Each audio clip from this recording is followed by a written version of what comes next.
अस्सलामुअलैकुम। MTI 647 methods in mathematical physics. हमारे पास ये हैंडआउट्स हैं जिसका लेक्चर। सबसे पहला टॉपिक हमें क्या दिया हुआ है? Mathematical modelling. मैथमेटिकल मॉडलिंग क्या होता है? इसका मतलब है कि it is the approximation of objects with geometrical objects. Geometrical objects को इस्तेमाल करते हुए हमने अप्रोक्सीमेशन ऑफ ऑब्जेक्ट्स फाइंड करनी है, ठीक है।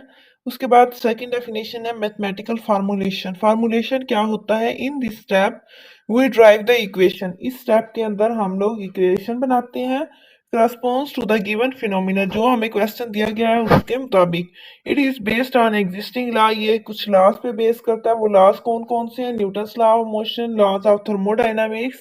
और अगर कोई भी लॉ अवेलेबल ना हो उस प्रॉब्लम के लिए तो हम लोग उस पे क्या करते हैं?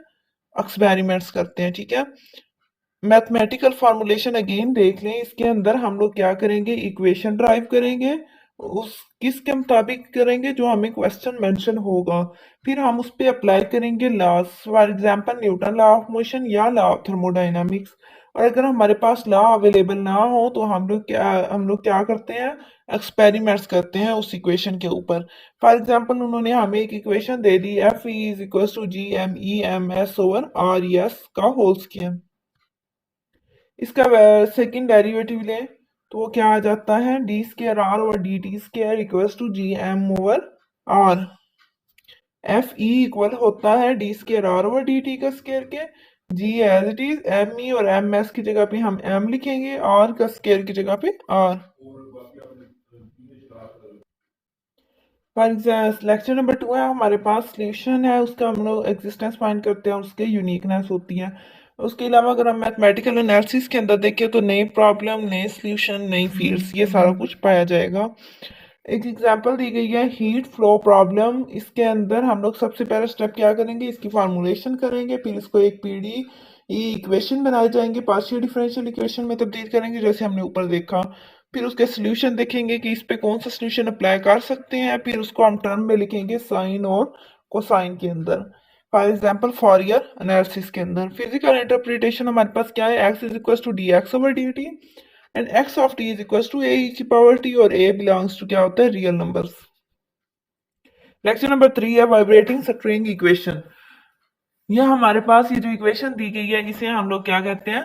Second vibrating string equation. Second derivative of y is equal to a square second derivative of x। अब हम लोग इसकी एक इक्वेशन ड्रा करेंगे। इसी इक्वेशन को यूज करते हुए इसकी हम लोगों ने ऊपर देखा था, सबसे पहले हम लोग इसकी इक्वेशन बनाते हैं जो भी हमें दिया गया होता है question. We will try to drive the above given equation. So let's delta s represent the elements of arc. जो delta s है वो हमें represent करेगा arc of the string और t tension at x and x plus delta x. Net upward force हमारे पास क्या होती है? t sin theta 2 plus minus t sin theta 1। और साइन थीटा एंगल जो होता है वो tan थीटा एंगल के इक्वल होता है अप्रोक्सीमेटली, क्योंकि साइन 0 पे 0 होता है और टैन भी 0 पे 0 होता है। इस तरह से इन्होंने बोल दिया कि sine theta approximately tan theta के इक्वल है। उसके अलावा नेट फोर्स में साइन थीटा की जगह पे लिखते हैं tan theta 2 minus tan theta 1। Newton second law हमारे पास क्या है? फोर्स इक्वल होता है एम ए के। एम हमारे पास मास ऑफ डेल्टा एस और ए हमारे पास acceleration of delta S. Mass of delta S हमारे पास क्या आएगा? म्यू डेल्टा एस, और एक्सेलरेशन हमारे पास आ जाएगी second derivative with respect to T plus epsilon. Mu is linear mass density. उसके बाद हम लोग क्या करेंगे? कंपेयर करें इक्वेशन 1 और इक्वेशन 2 को। इक्वेशन 1 ये है, इक्वेशन 2 ये है। इनको जब कंपेयर करेंगे ये दोनों फोर्स के इक्वल हैं तो क्या आ जाएगा? ये सारा कुछ इक्वल आ जाएगा इस सब के। और ये आगे यही लिखा गया। यहाँ पे अगर देखें तो टी इसमें भी है इसमें भी है, यहाँ से हम टी को कॉमन निकाल लेंगे। पीछे बच गया tan theta 2 minus tan theta 1 is equal to mu delta s partial square y over partial t square plus epsilon. tan theta equal होता है delta y over delta x के, और ये इक्वल होता है d Y over D x के। तो equation क्या बन जाएगी? D Y over D x, theta 2 है तो हम लोग लिखेंगे एक्स प्लस डेल्टा एक्स, और फिर माइनस tan थीटा की जगह पे d Y over D x, और 1 है नीचे तो 1 की जगह पे हम क्या लिखेंगे? x। अगर 2 होगा तो x प्लस डेल्टा एक्स, अगर 1 होगा तो just x। mu delta x partial square y over partial t square. X plus delta x and x are final and initial points respectively.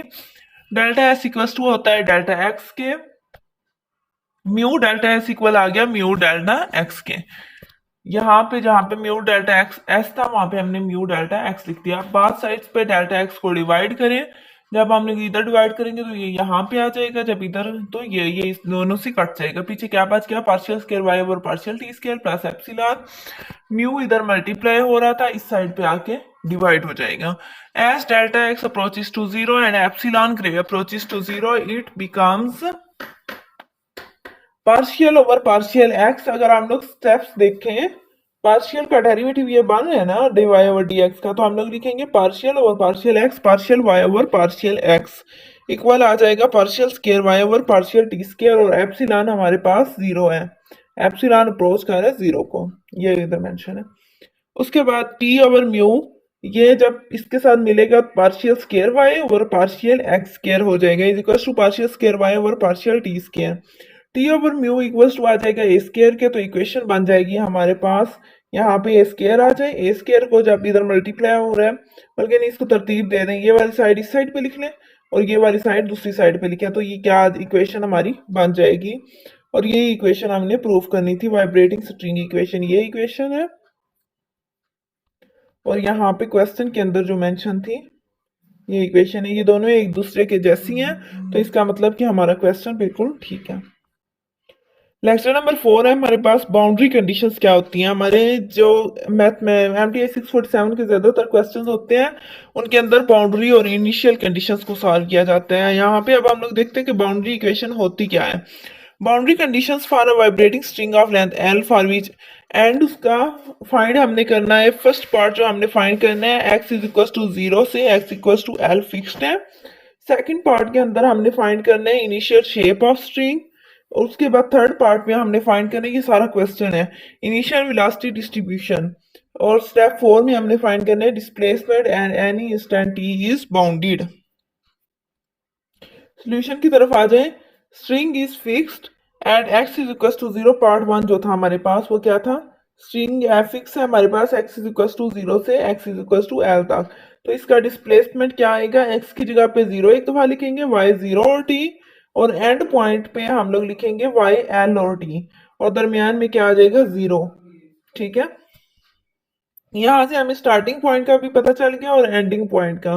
T हमारे पास टाइम टाइम टाइम होता है। ठीक है, तो above relation in the function displacement and T, ये zero अब जो हमारे पास है ये डिस्प्लेसमेंट है, एल बी हमारे पास डिस्प्लेसमेंट है, और ये जो टी है ये हमारे पास टाइम है। Where x t from it at starting point and at final point. आगे सेकंड पार्ट में हम लोगों ने इनिशियल शेप फाइंड करनी थी जब टी इक्वल्स टू जीरो हो। पहले हम लोग x की जगह पे वैल्यूज पुट कर रहे थे, अब x को एज इट इज रहने देना, t की जगह पे उसकी वैल्यू पुट करनी है, तो वो क्या आ जाएगा y x जीरो। उसके बाद उन्होंने हमें बोला था कि स्ट्रिंग को f ऑफ x के इक्वल रखना है, तो ये is equals to f of x। Just put t is equals to 0 in y-xt relation and here f of x is just an expression. उसके बाद initial velocity at time t is given as, जो third part था हमारे पास वो क्या था, initial velocity distribution is g of x, partial y over partial t equal होता है y t x t के, और x y t हमारे पास जीरो आएगा, y t x जीरो, और ये हम लोग इक्वल रखेंगे g ऑफ x की, क्योंकि हमारे क्वेश्चन के अंदर ये मेंशन था। उसके बाद फोर्थ पार्ट है डिस्प्लेसमेंट इज बाउंडेड, ये हमने बताना है कि ये बाउंडेड है या नहीं है।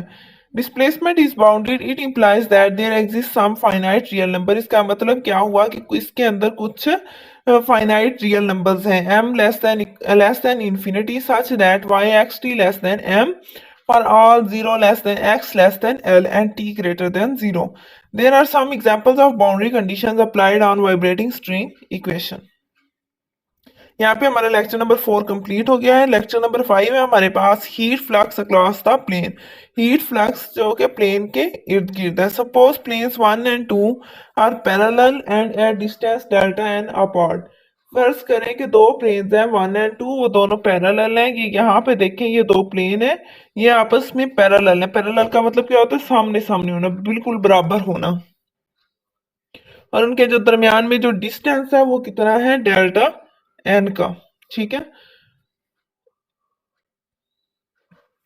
लेट करें u is equal to temp of plane 1 and u plus delta u is equal to temp of plane 2।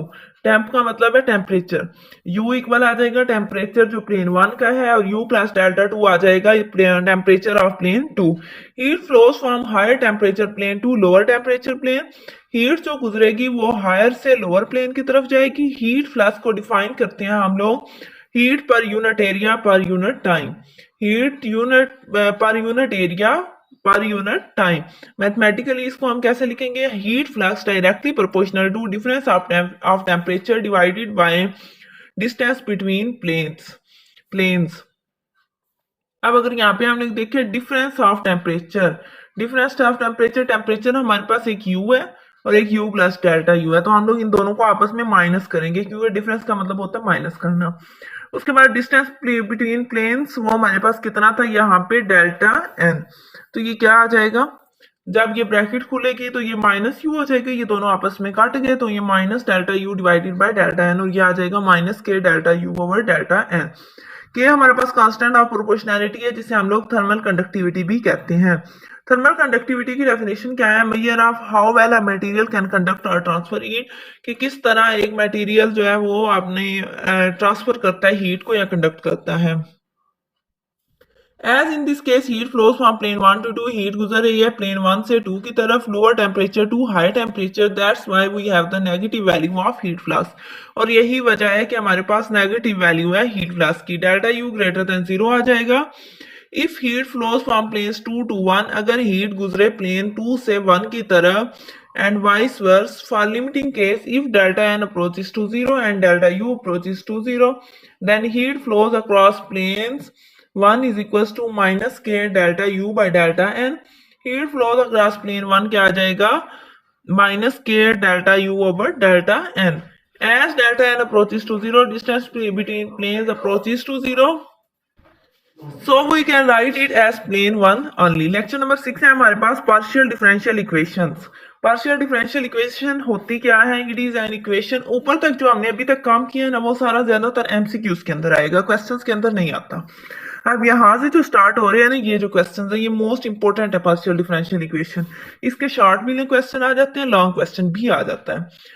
It is an equation, ये एक इक्वेशन है कंटेनिंग अननोन फंक्शंस ऑफ 2 और मोर वेरिएबल्स, जिसके अंदर 2 या 2 से ज्यादा वेरिएबल्स पाए जाते हैं और इनके पार्शियल डेरिवेटिव पाए जाते हैं with respect to its variables. For example एक इक्वेशन हमें दी हुई है partial U over partial square U over partial X पर D Y is equals to क्या है 2x माइनस वाई, ऑर्डर हमारे पास 2 है। इस इक्वेशन को हमने सॉल्व करना है, इसका सोल्यूशन बताना है हमने।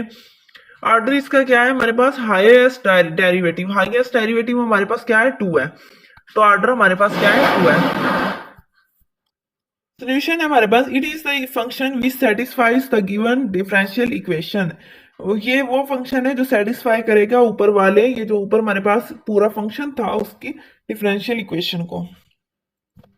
फॉर एग्जाम्पल हम लोग लें अगर u इक्वल्स टू होता है x square y minus 1/2 x y square के, इसका डेरिवेटिव लें, डेरिवेटिव क्या आएगा partial u over partial y with respect to y, x square तो फिर एक कांस्टेंट बन जाएगा, y का डेरिवेटिव हम लोग लेंगे तो ये आ जाएगा dy ओवर सॉरी y का डेरिवेटिव हमारे पास 1 आ जाएगा, माइनस 1/2 एक्स एक कांस्टेंट होंगे और y स्क्र हमारे पास आ जाएगा पावर शुरू में पावर -1 1 हो जाएगा 2y।